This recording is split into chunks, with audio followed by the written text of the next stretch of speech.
Со ревидирање на така наречениот бонус за околината, Германија за 50% ќе ги зголеми субвенциите за електрични возила. Според одлуката, тој ќе изнесува до 6.000 евра, од кои како и досега половина ќе добиваат производителите, а половина купувачите. Ова е дел од планот до 2030 година на своите патишта да имаат барем 10 милиони електрични возила. Но исто така и дополнително да се помогне и на домашната автоиндустрија во битката со американските и во иднина кинеските ривали во ова пазарно поле. Се очекува марките да стапат на сила овој месец и да важат до 2025 година. Паралелно со ова, германската влада ќе инвестира и 3,5 милиарди евра во инфраструктура, која во наредната деценија треба да нарасне на милион полначи.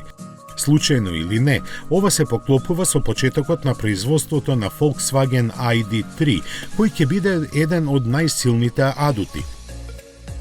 Со новите бонуси, неговата цена ќе се спушти на одлични 24.000 евра.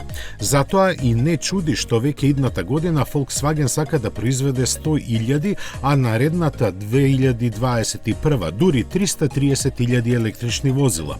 Иако првите примероци на ID3 се планирани да се испорачуваат дури за 6 до 7 месеци, за него веќе се имаат заинтересирано 35.000 купувачи.